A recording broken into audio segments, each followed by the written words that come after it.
So over the last few weeks, I've been getting a lot of questions from brand new preppers. What do I buy? Where do I get it? How do I get started? And I constantly tell them, stick to the three pillars to get started: water, food, and security.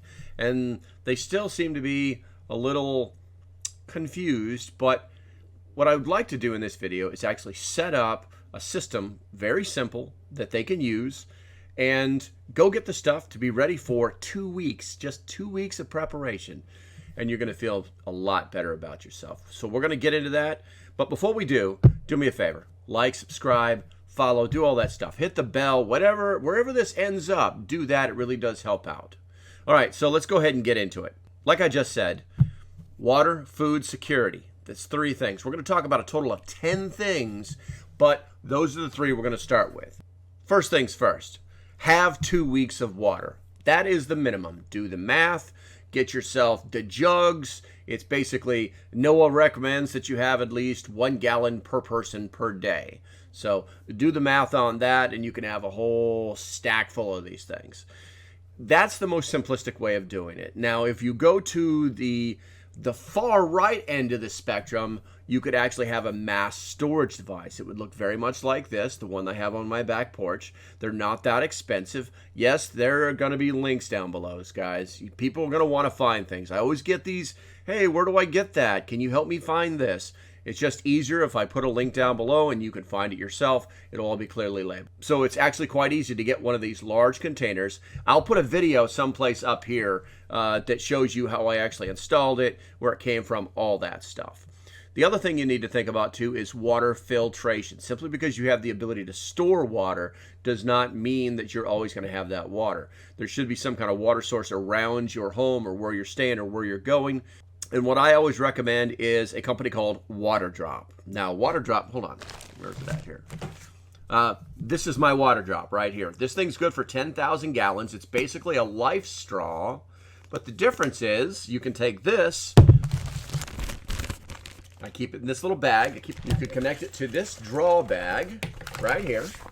This does 1.5 gallons. It hooks to a little hose that you hook to this. Let it drain into a receptacle of some sort. And now you can filter 1.5 gallons of water just like that. I always recommend people have one. They're great for camping as well, and they're great for bug out bags.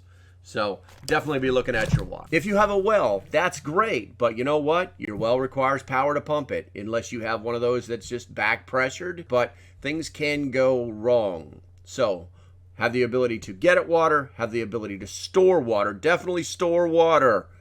2 weeks, guys, 2 weeks. And have the ability to filter water.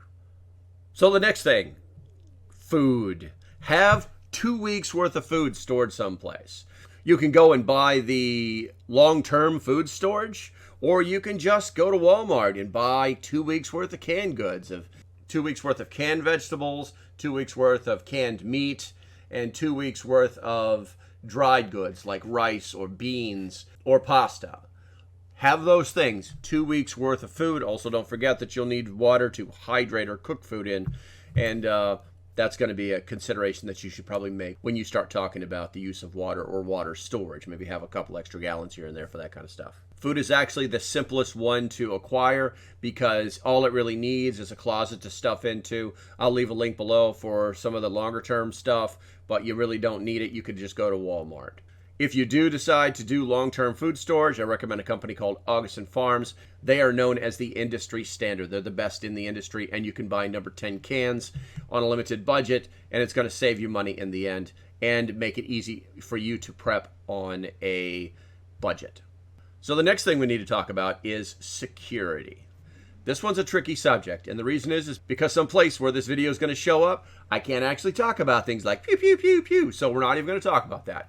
If you're old enough to go get one yourself, then go get one yourself. There's lots of other channels out there that'll tell you what the best one is for this, that, and the other thing. But the reality is that a bullet launcher is a bullet launcher.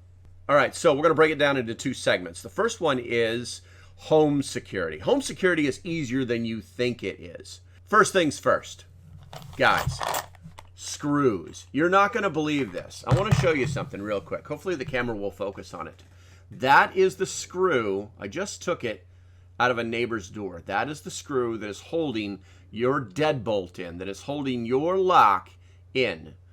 Anybody over 150 pounds, 160 pounds can throw their body weight at your door, and as long as it's not a steel door, like a steel fire door, they're going to bust through your door. It is not difficult to get through at all. What you need to do is install these. Just take these out and put those in. Out, in. Guys, this is a huge difference. This is a 3-inch screw. These are game changers. And you can make it so that they can't just bust through your door, you know, without any effort whatsoever. They really have to really want to be in, and they probably need some tools too. And it's a game changer, guys. This is a no-brainer. This is what's probably securing your house right now, and this is what should be securing your house. You take this out, you put this in, people don't come plowing through your door. The next thing I want to talk about is the security system. Now listen, they have gotten more expensive, but the one that I recommend is the one that I keep at my property in North Carolina. It's a Simply Safe system. Now, why do I like this? One, because it's one of the lowest cost systems there are. Two, you do not have to hook it to a fire service, a police service, anything like that. It does come with that. I think it's like $10 a month or something. But for $200-something, you can get this system that is going to monitor a door, monitor motion in your home. You can put it wherever you want to. You can set it up so that it runs while you're in the house, yeah, it's like home, off, and away, and stuff like that. It's really simple to use. It's a 3-button system. I'm not even gonna break it down for you. It's so simple. You can install this thing in like 15 minutes. Not a joke. So I recommend that you do get one. This is the kind that I have at my property in North Carolina. And it's loud as hell. So once it goes off, the bad guys are going to know something's up, and they're going to want to leave hopefully without doing any damage or hurting anybody. The next thing I want to talk about is window film. You can buy this on Amazon, and it basically turns your windows into things that aren't easily broken. One of the easiest ways a burglar can get in is they just go to your door, and if you have one of those glass doors, and they just take their elbow and they just pop a hole in it. It does actually work. Or they take a rock or a hammer or a stick or something to break that glass. And then they reach inside and they unlock everything. Guys, if you have this window film on your glass, they will not be able to do that. It's just that easy. It'll take them more effort and draw more attention to what they're doing that they won't want to be there anymore. It's reasonably priced. I'll leave a link below. Go ahead and check it out. Make sure that you get the appropriate dimensions. You put this window film on your glass, and it's almost impossible for these guys to get through it. Lighting. Lighting is very important for the security of your home. And the reason is because, well, bad guys, they like the dark. They like the shadows. And what you can do is you can actually use something like this. And this one's actually solar powered. I do have these all over the place. And you have settings on them so that they only come on at certain times, and it's going to deter anybody walking around your house and in the middle of the night from trying to break in. Also, when that light goes off in the middle of the night, and it's probably going to wake you up, or it's going to wake the neighbors up, or it's going to make the dog bark, or something like that. These are really simple to install. They're very inexpensive, and I do recommend that you get one. Okay, so now let's talk about personal security. Personal security, like I said, we're not going to talk about the pew-pews on this video, maybe in the future. There are 2 things that I do recommend. The first thing, pepper spray. Because pepper spray is mobile, you can take it with you. It's a refined technology. It's not like the old fumble bumble stuff that the cops used to use in the 80s. This stuff is very effective. Some of it is even in gels. I'm going to put a link below for the company that I actually use. I'm not an affiliate. It's just a good company. We have those in different places throughout the house so that if something does go down, we can literally just grab this thing, flip it, and boom. And it will stop most people. Will it stop all of them? No. But it'll give you the ability to fall back to a more defensible position, to either use something we haven't talked about and we're not going to talk about, hint, or use something else I'm going to show you next. So we talked about that fallback position, and one of the things that I like to do is use one of these. Let me back this up. This is how small this is a children's T-ball bat made out of aluminum. It's 25 inches long. It's also pink, by the way, which is really super cute. And what you basically do is you take this bad boy right here, and you put a sock over it. And you just, one of them short socks, like a men's 9 or something like that, like ankle sock. It doesn't got to be huge because it's only 25 inches long, guys. This thing is half the size of a regular bat. It's very easy to swing. It's very lightweight. For my women out there, you're definitely going to want something that you can use one-handed if you have to. If you want to get into them with 2 hands, you can definitely be able to do this and not worry about it. The other thing, too, is it's not this big, long, bulky thing, so you're not going to have any huge problems inside of hallways or doorways. And then what you do, like, there we go. There's my lay. I stole this from the girlfriend. Just a hairband. Just throw it on there. It ain't got to be pretty, guys. This looks stupid. But the one thing you got to make sure that you do is you get that old sock. And God knows we've got enough left socks that the dryer ate. You know, you just get that sock. You put it on top of this puppy right here. You put a little band on it. And make sure it's not tight. It's just enough. Just right at the edge. Shut up, phone. That way, if you swing this thing at a bad guy and he grabs it, you can just pull it right off and then hit him again. Now, that's a weapon right there. That is something that you can use. That's cute too. As you can see, I've done a little banging on it too. Did a little test on this thing. I actually have a video of me doing this. I'll see if I can't find it, and if I can, I'm going to put it up there someplace. It'll be one of these corners or something. You'll see something. That's what's going to happen. But this is excellent fallback so that you can do it in a non-lethal environment and in some states where you cannot legally own a pew-pew. All right, so let's go ahead and move on. You should have alternate means to cook your food. So today is a rainy day, and I'm not just going to run outside to find you my rocket stove. But here's the one that I actually own. Check this stove out, guys. This one is $20. It's nothing, and it works unbelievable. It is lightweight. This is something you could actually put in your bug-out bag if you wanted to. But this gives you the ability to cook your food on sticks and twigs and berries. Oh, my! No, not really berries. You just want to eat the berries unless they're poisonous. Don't do that. But this is an excellent rocket stove. I have one myself. I've used it all the time. I probably should make a video about it, but I just haven't done that yet because it's more part of my camping gear. Have that alternate means of cooking your food if the power goes out, if you don't have gas, if you don't have charcoal. You can always find some sticks and twigs and things like that, enough to boil water. It only takes a couple of minutes. The next one is a solar oven. I personally don't own a solar oven right now, but I swear by them because I used to make them just for fun. I should probably do a video about that too because it really is interesting and fun to do. Having a solar oven is a game changer in an environment where you have constant sunlight. A perfect example was the last time I used mine. I cooked a roast with potatoes and carrots, and it took me 8 hours. And I just went out every half an hour and turned it a little bit so that the sun had maximum exposure into that window that I created.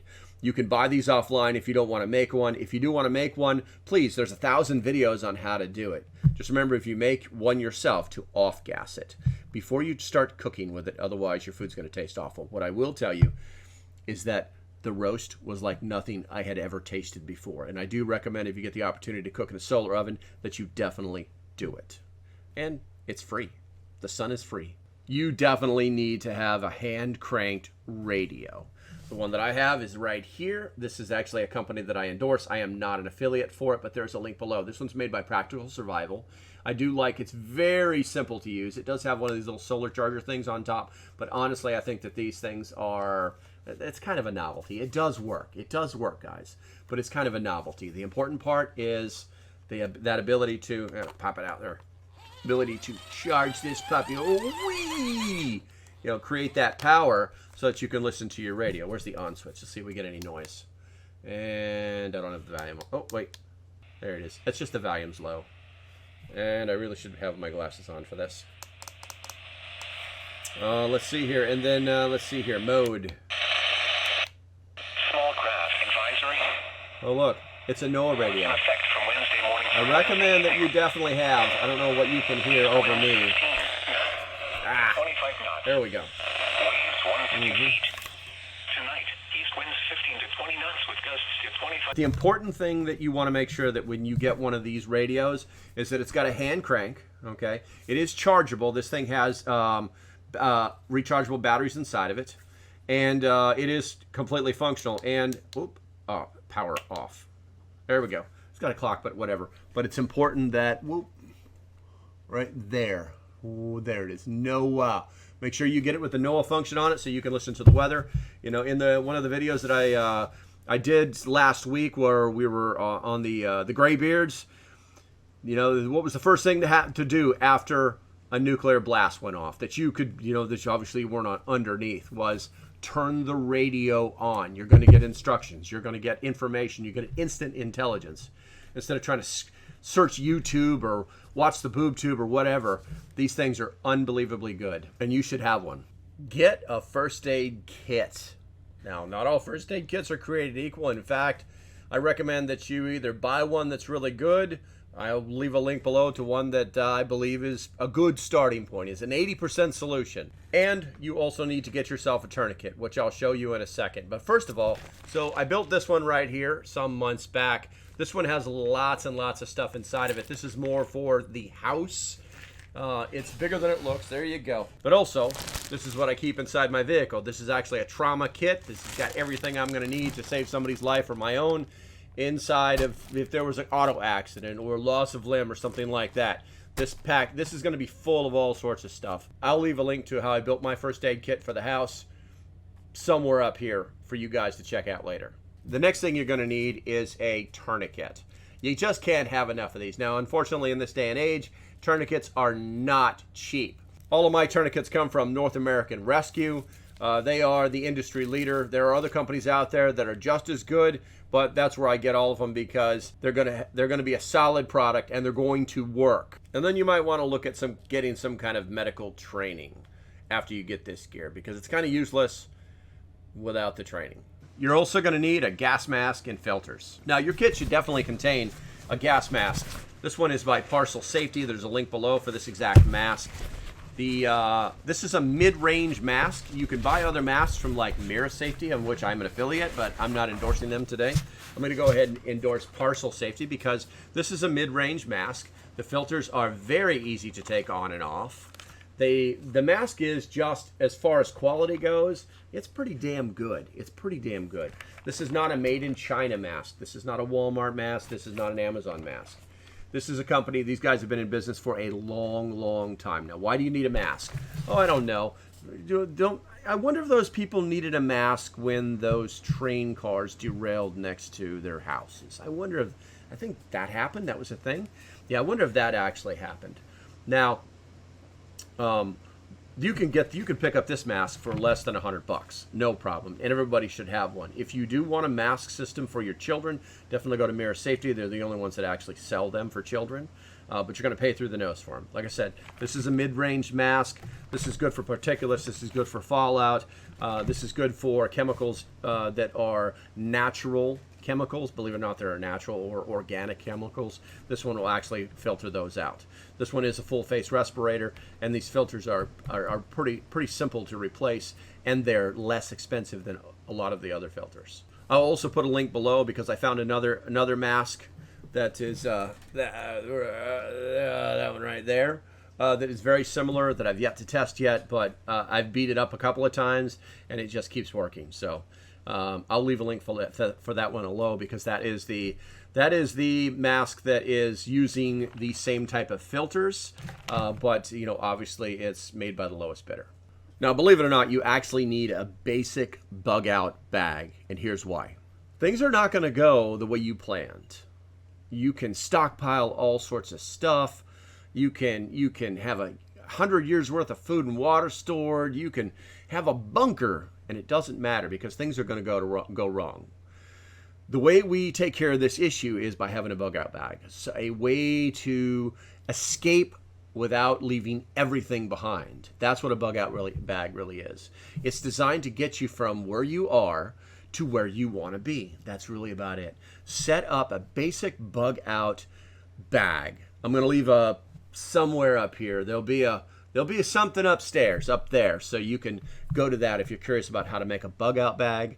There's actually a whole video series on it. I recommend you watch it. Right now, I think I'm up to like the fifth one. But if you can get all those knocked out, then you're golden. And do not buy one of those pre-made bags that you buy on Amazon. Those things are barely a 50% solution. Make your own. Do the research. Watch the videos. Find out what you think you're going to need based on your situation, and then build that bag for yourself. Get a bug out bag. Okay, and then one of the last things we're going to talk about is warmth. you must have an emergency sleeping bag. I'm not joking. You can buy them for like $10, something like that. And these things will save your life. Everybody in your family should have one. There should be one in your car. Not joking. You hear about all those people years back that like got sick and I think a couple died out on 95 in the middle of winter. You remember that? People have problem with it all the time. It can protect you from cold injuries. And believe it or not, when the temperature drops below 50 degrees, you can actually get hypothermia, and it's a serious problem. You've got to be able to find a way to keep your body weight in. And these things are only about this big. I'll leave a link below. I've got a couple in my truck, and I've got a couple in my bug out bag, just in case. Or actually one in my bug out bag that I'm actually using. So definitely take a look at those. I'll put a link up here someplace to that video so that you know what I'm talking about. I'll even timestamp it so we actually just talk about that instead of the whole bug out bag thing. All right, and the last thing that I want to talk about is you need to join a preparedness group. If you are not into prepping, if you think this is all just a joke, because prepping's not a game, you need a community of people that are going to give you good advice and not even charge you for it. I do recommend that you join. There is a Local Prepper Discord. It's completely free. If you don't know what Discord is, it's kind of like a chat program on steroids where you can share files and pictures and GIFs. Oh my! But you can actually use it on your phone, PC, or God forbid, Apple, whatever, Macintosh. Ugh. But yeah, Discord is everywhere, guys. I'll leave a link below. You guys can join up on the Discord group. And then if you want to become part of the inner circle, we have something called the Patreon. And that's where you are directly connected to the inner circle, as well as access to a giant library. People constantly joining the preparedness movement are always looking for information. And this library that we've created is huge. And it pretty much has everything you want in it. If it doesn't, let me know and I'll go find it for you. Okay, so I think that's going to be about it. As usual, if you like what I'm doing, do me a favor, hit that like and subscribe button. And if you like what I'm doing, support the channel. I'll put a link down there for ways for you to support the channel. And if you watched it this far, I appreciate you. And I think that's going to be about it. So stay safe. Have a great day, and I'll see you when I see you. Bye-bye.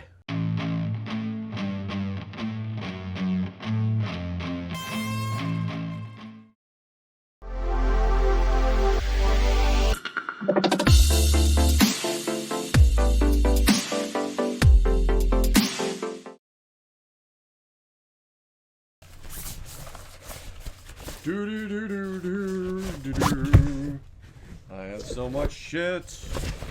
Personal safety. Yeah, actually, seriously, if you guys are watching the bloopers, this is actually a kick-ass mask. This is mid-grade.